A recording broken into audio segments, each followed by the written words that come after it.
మొదటి రాజు ఎవరో తెలుసా ఇశ్రాయేల్ ప్రజలకి? సౌలు. ఎవరైనా? సౌలు. నిజంగా సౌలును దేవుడు ఏర్పరచుకున్న తర్వాత కొంతకాలానికి మనుషులు అన్నారు, ప్రవక్తలలో ఒక ప్రవక్త ఏమో అన్నట్లుగా సౌలు జీవితం ఉందంట. ఎలా ఉందంట? ప్రవక్తలలో ఒక ప్రవక్త అన్నట్లుగా సౌలు ఆత్మీయంగా ఉన్న వ్యక్తే. కానీ కాలక్రమేణా తనలో తన స్వార్థముగా బట్టి అవనివ్వండి, తన స్వబుద్ధిని బట్టి అవ్వండి, తన సొంత నిర్ణయాలను బట్టి అనివ్వండి, కొన్నిసార్లు దేవుడు చెప్పిన మాట వినుకోకుండా తనే సొంతగా బలి అర్పణ చేయటానికి, అంటే ప్రవక్త సమూయేలు రావాల్సిన సమయంలో అతను మళ్ళా ఆలస్యం అయిపోతుందని చెప్పేసి ఆయనే బలి అర్పణ ఇవ్వటానికి కూడా సిద్ధపడ్డాడు. అలాగే దేవుడు కొన్నిసార్లు చెప్పాడు, అబ్బాయి నువ్వు అమాలేకీయులను ఎవరిని కూడా నువ్వు ఉంచొద్దు, అమాలేకీయులను బొత్తిగా నాశనం చేయమంటే చేసాడా? చేయలా. అంటే మాట విన్నట్ట, మీరు విన్నట్ట?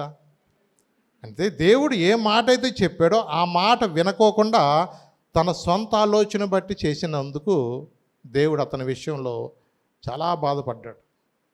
అవునండి, నేను ఇతను రాజుగా ఎందుకు చేశానా అని బాధపడుతున్నాడు ఒక రాజుని విషయంలో కూడా. అలాగే అనేక మంది దేవుడు కోరుకున్న, ఎవరో దావీదు.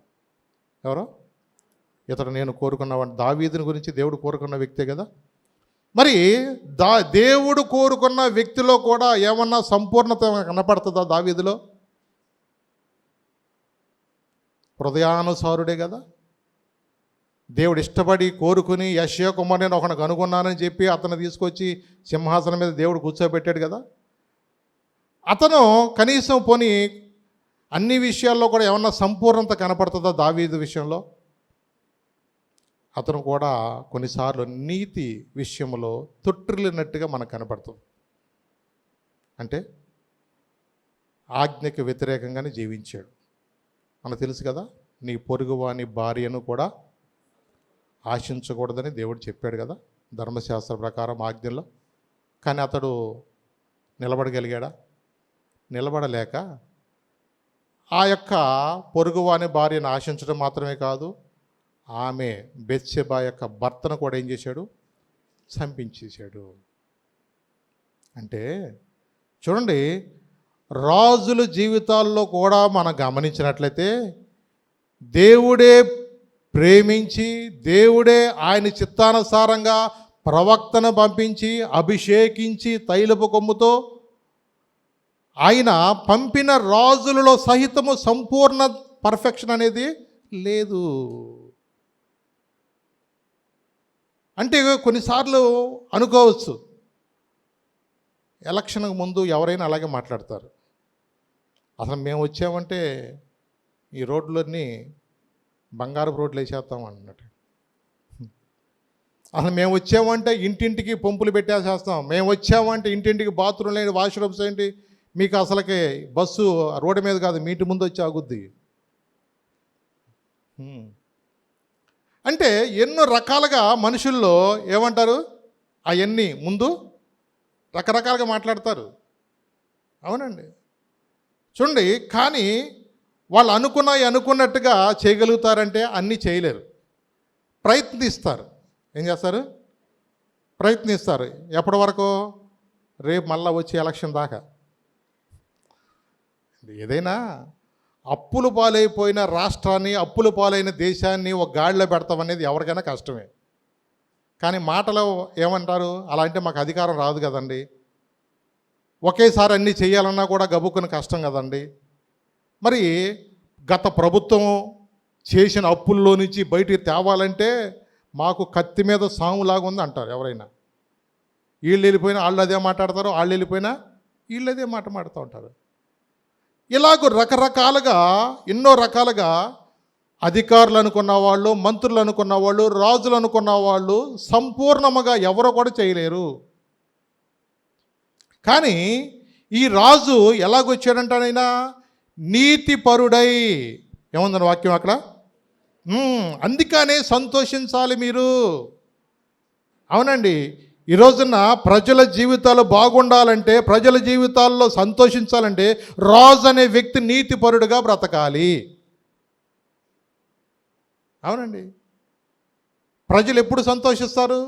దొరికినట్టుగా వాళ్ళ పేరు మీద వీళ్ళ పేరు మీద వేసుకుని స్విస్ బ్యాంకులో దాచుకుంటే ప్రజలు సంతోషిస్తారా? ఈ రోజున చాలామంది ఏంటంటే ఒక్కసారి గనక మినిస్టర్ అయితే 3-4 తరాల దాకా వెనక ముందు చూసుకోవసరం లేదు అన్నట్టుగా ఉంది వారు. అందరూ అలానే ఉంటారని కాదు కానీ చెప్తున్నాను. ఇవాళ కొంతమంది జీవితాల్లో మనం గమనించినట్లయితే అనేక మంది నీతిగా జీవించలేకపోతున్నారు. ఒక గవర్నమెంట్ జాబ్ వచ్చి రాకముందు వాడి పరిస్థితి ఎలా ఉంటుందో, గవర్నమెంట్ ఉద్యోగం వచ్చిన తర్వాత వాళ్ళ యొక్క మాట తీరు మారిపోతూ ఉంటుంది, వాళ్ళ యొక్క బిహేవియర్ మారిపోతూ ఉంటుంది. వాళ్ళు పై డబ్బులు ఎన్ని వస్తున్నాయి, కింద డబ్బులు ఎన్ని వస్తున్నాయి, అసలు డబ్బులు ఎన్ని వస్తున్నాయి లెక్కలేసే వాళ్ళు ఉంటారు. అవునండి. ఈ రోజున సౌలులో సంపూర్ణత చూడలేదు, దావీదులో కూడా సంపూర్ణత చూడలేదు. కానీ యేసు ప్రభువును గురించి రాయబడింది ఏంటంటే ఆయన 100% సంపూర్ణత యేసు ప్రభువులో ఉంది. ఎంత సంపూర్ణత? 100%. అందుకని అన్నాడు, నాలో పాపం ఉన్నదని ఎవడైనా నిరూపించగలడా అన్నాడు. జన్మ పాపం లేదు, ఏ పాపం లేదు. అవునండి. నిందారహితుడు అంటారు వాళ్ళని. ఏమంటారు వాళ్ళని? నిందారహితుడు అంటే ఒకళ్ళతో ఏలెత్తుకుని చూపించుకోవాలి ఎప్పుడు. నిజమేనండి. ఒక ఆయన మధ్యలో వచ్చి అన్నాడు, మీ బోధకుడు పన్ను కట్టడా అన్నాడు ఒక ఆయన వచ్చి. మరి అందరూ పన్నులు కడుతున్నారు కదా, మీ బోధకుడు ఏమి పన్ను కట్టడా అని అడిగి వచ్చాడు. సరే ఆడి బాధ ఎందుకులే అని చెప్పేసి పేతురు గారు పేతురు గారు అమ్మట వచ్చాడు. పేతురు గారు, నువ్వు వెళ్ళి ఒకసారి గాలం తీసుకెళ్ళి నువ్వు సముద్రంలోకి వెళ్ళి గబుక్కుని నువ్వు ఈ చేప పట్టు, మళ్ళీ నీకు కూడా పన్ను కడతాకే దానిలో డబ్బులు దొరుకుతాయి. నువ్వు మొట్టమొదటి చేప వేయంగానే ఆ చేప నోరు తెరిచి చూడంగానే ముళ్ళు తీసి అనగానే లోపల ఆనంగానే లోపల ఏముంటుంది? షెక్కేలు కనపడుద్ది. ఆ ఒకదాంట్లోనే ఉంటుంది, నువ్వు బలి ఏదో దొరుకుతున్నాయి పద్దాక ఇవ్వక.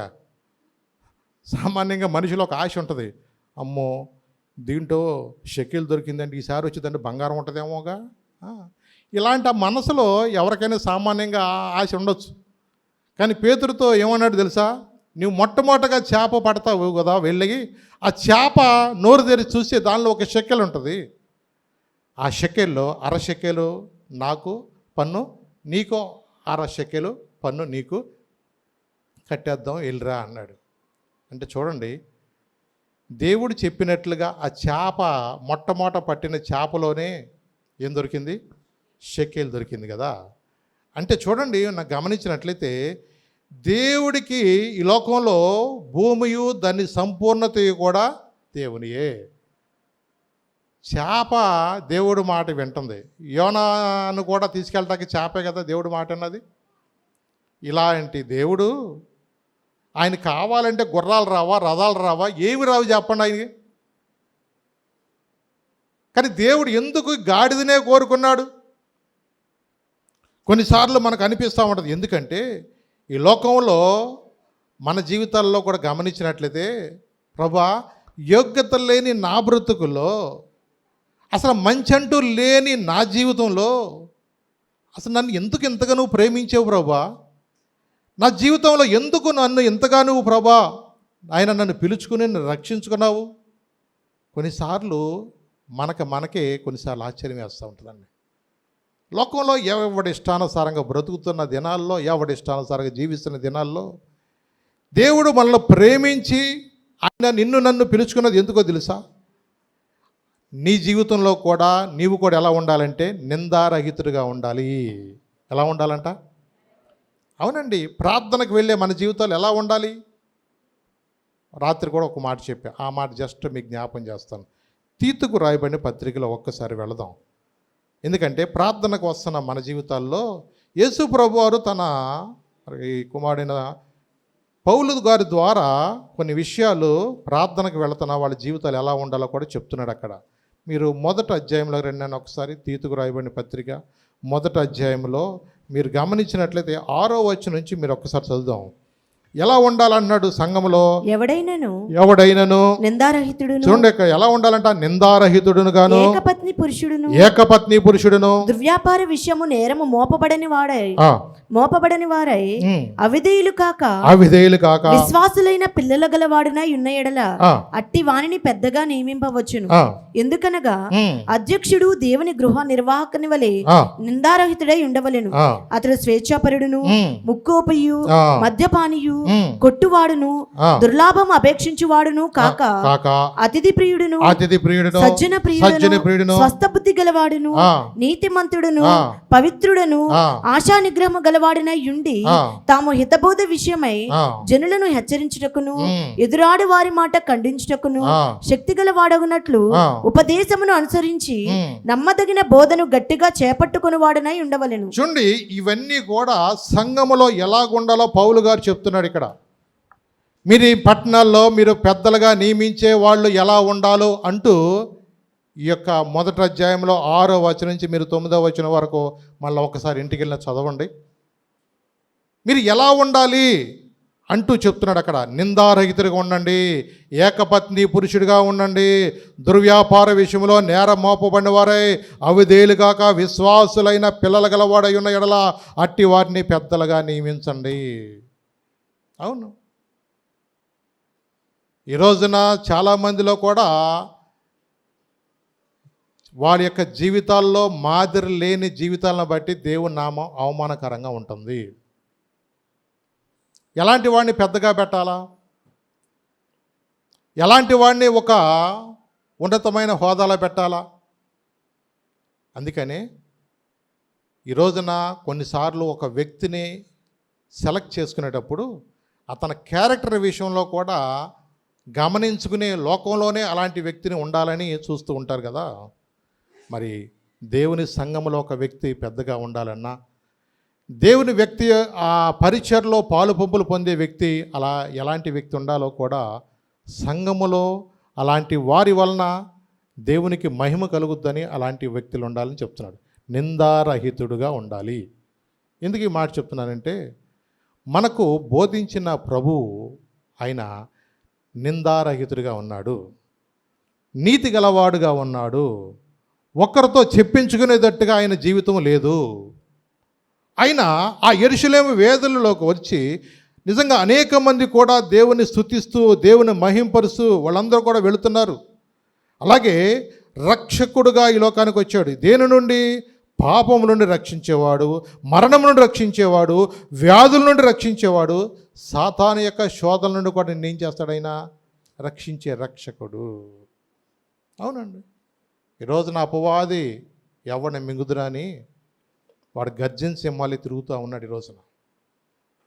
ఈ రోజున అనేక మందిని కూడా నష్టపరచడానికి, ప్రార్థనలో ఎదగాలనుకున్న కుటుంబాలను సహితము కూడా వాడు నష్టపరచడానికి వాడు ఎన్నో శత విధాలు కూడా వాడు చేసేది ఏంటో తెలుసా?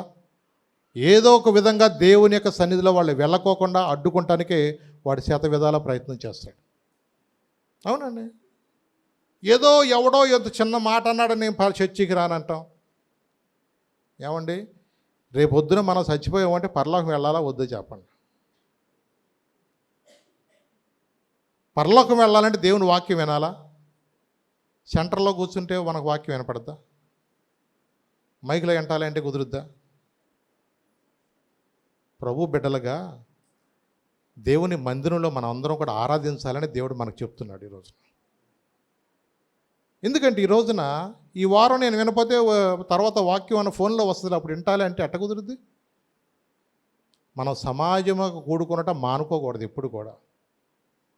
ఇంకా ఆ దినాల్లో అయితే అపోస్తులైన వాళ్ళందరూ కూడా ప్రతి దినము కూడా ఇంటింట కూడా సమాజముగా కూడుకునటం మానలేదని ఉంది వాక్యంలో. వాళ్ళు రొట్టె విరుచుట యందును కూడా మానుకోలేదంట. ప్రతి దినము కూడా అలాగ కూడుకుని వాళ్ళు ప్రార్థన చేసుకునేవాళ్ళు. ఈ రోజున పరిశుద్ధ దినాన దేవుని సన్నిధిలో మనం గడపటం అనేది, దేవుని వాక్యం వినటం అనేది అది ఎంతో గొప్ప ధన్యత. అవునండి, మనం ఏదో యోగ్యులమని గనులమని కాదు, కానీ చెప్తున్నాను, దేవుడు మనల్ని ప్రేమించి దేవుడు మనకి ఎన్నో తరుణాలు మనకిస్తున్నాడు. మన జీవితాలు ఆశీర్వాదకరంగా ఉండాలంటే, మన జీవితాలు ఒక దీవెనకరంగా ఉండాలంటే మనం ఎప్పుడు కూడా దేవుని వాక్యానుసారంగా జీవించాలంటే వాక్యం అనేది వినాలి. మరి వినటం వల్లే కదా విశ్వాసం వచ్చేది. దేవుని మాటలు వినటం వల్లే కదా మనకు కొంచెం ఇలా ఉండాలి, అలా ఉండాలి, ఇలా ఉండకూడదు, అలా ఉండకూడదు, అది చూడవచ్చు, ఇది చూడకూడదు, అక్కడికి వెళ్ళాలి, ఇక్కడికి వెళ్ళకూడదు, అది తినాలి, తినకూడదు, ఇవన్నీ మనకి ఎలా తెలుస్తాయి? వాక్యం వింటేనే మనకు అర్థమవుతుంది. దేవుడు ఎందుకు ఈ లోకానికి వచ్చాడు? ఆయన ఎందుకు ఎవరో కోరుకునే గాడిదని కోరుకున్నట్లుగా ఈ రోజున దేవుడు మనల్ని ఎందుకు కోరుకున్నాడు? ఆయన మనలో మన మంచితనం ఉందని కాదండి. ఇంకనూ మనము పాపులమై ఉండగానే భక్తిహీనుల కొరకు ఆయన చనిపోయారని హెబ్రీ పత్రికలో ఉంటుంది, చూసుకోండి. ఎలాగంట? మనం ఇంకనూ భక్తిహీనులముగా పాపులమై ఉండగానే ఆయన మన కొరకు ప్రాణం పెట్టాడండి. ఆయన